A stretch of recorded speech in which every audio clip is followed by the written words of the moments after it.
Kuna huu mfumo wa utapeli ambao sasa hivi naona umekuwa ukitumika sana na watu wengi sana wamekuwa wakiulizwa. Sasa sijajua watu wafahamu au labda ni ujinga wa watu, kwa sababu sio mara ya kwanza au sio mara ya pili, mara kwa mara watu wamekuwa wakipigwa. Sasa juzi kati tumeona sakata la LBL na jinsi ambavyo watu wengi waliwekeza fedha na wakawa wameibiwa. Na nimeona hivi karibuni tena pia mtandaoni watu wanamhusisha Chief Godlove kwamba na yeye anafanya hicho kitu. Sasa sijui ni kweli au ni story. Sasa mimi nataka nielezee hii mbinu ambayo watu wanaizunguka, ambao watu haifahamu sasa waweze kuifahamu. Hii ni mbinu ya utapeli wa kifedha wa kimtandao ambayo inaitwa Ponzi. Na hii mbinu inachofanyika ni kwamba watu wanakuahidi ahadi kubwa na wewe unawekeza fedha, lakini kiuhalisia kunakuwa hakuna bidhaa yoyote ile ambayo inauzwa, na kikubwa ni kwamba wanategemea fedha ambayo wewe utaichanga ndio waweze kulipa au wanachama wapya. Na pale mfumo unapokuwa unafikia hatua fulani, basi wanaustisha na wao wanaondoka na kiasi kikubwa cha fedha.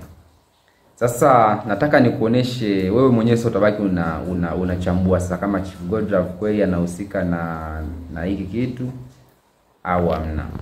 Sasa kiashiria cha kwanza ni kwamba wanatumia nguvu kubwa sana kwa kukupa ahadi ya utajiri mkubwa au ahadi ya faida kubwa. Wanachokifanya ni kwamba wanakuahidi kwamba ukiwekeza kwenye miradi yao, basi unaweza ukatengeneza faida kubwa kwa muda mfupi na kwa kupata fedha ya haraka. Lakini kumbe hakuna chochote kile. Wanachokifanya ni kwamba wewe unapokuwa unatoa hela, basi wale wapya ndio wanakuwa wanawalipa wanachama wa zamani kwa muda fulani. Au mtu anaweza kukuaminisha kwamba yeye anafanya biashara fulani ya halali, labda zinamuingizia fedha nyingi sana, na anakuaminisha kwamba yeye ana fedha. Lakini kumbe kiuhalisia unakuta target ni wewe, sio kwamba yeye anaingiza fedha nyingi. Lakini kiashiria cha pili ni kutotangaza biashara halisi. Wanaweza kukuambia labda ukibonyeza link hii moja kwa moja utakuwa unalipwa, au labda ukiangalia ukiview bidhaa hizi utakuwa unalipwa. Lakini wewe mwenyewe hata ukiangalia tu kwa uhalisia au kwa kawaida, unakuta hakuna chochote ambacho kinatengenezwa. Sasa wao watatengenezaje fedha kwa wewe kuangalia video YouTube au kuangalia video kwenye link yao? Yaani hakuna namna yote ile ambayo wanatengeneza fedha.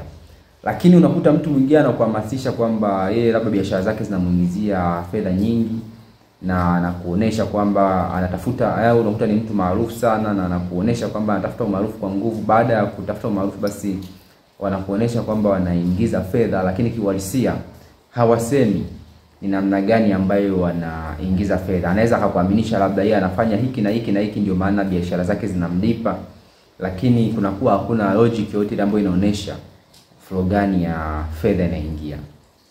Lakini kitu cha pili kitu kingine ni kutumia njia ya maisha ya kifahari kama chambo.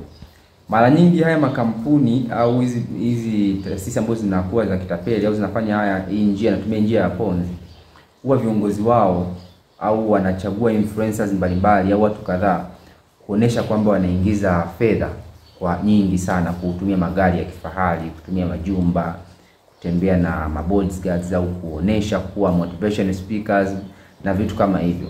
Wanatumia nguvu kubwa sana kuhakikisha wanakuconvince wewe uweze kuona kumbe wao wanatengeneza fedha kupitia biashara hizi au kupitia hiki kitu ambacho wanakifanya.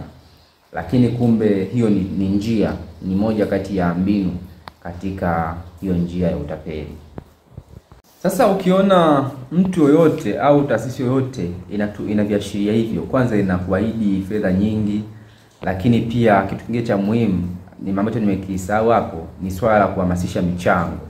Yaani kwamba hizo bidhaa lazima kuwe kuna kiingilio au lazima kuwe kuna fedha ya kutoa, kwa sababu wakishatengeneza vyote hivyo, wakishakuaminisha, wanaamini kwamba wewe utakataa, kwa sababu ukishaona watu wanaanza kulipwa mwanzoni, kumbe ni wiki mbili za kwanza tu, utakataa. Kumbe ni nyinyi wanachama wapya ndio mnazidi kuwalipa wale. Kwa hiyo wanakuwa wanahamasisha watu wengi kujiunga, wanatumia mbinu hizo, wanatumia stories za fake wanatumia nguvu kubwa sana, lakini kiuhalisia kidadisi unakuta hakuna. Sasa wameshatafahamu kwamba Watanzania mara nyingi, sasa Watanzania sisi ni wavivu na tunapenda kupata vitu vya haraka. Sasa nao hii njia ya ponzi wa matapeli au watu wanaojua sana mitandao au watu ambao wako very intelligent, basi wanaweza wakatumia hii, na mara nyingi wanakuwa na watapeli watu. Kwa hiyo mimi nimefanya hivi kwa ajili ya kuonesha tu kwamba ukiona kuna viashiria hivyo basi uwe makini.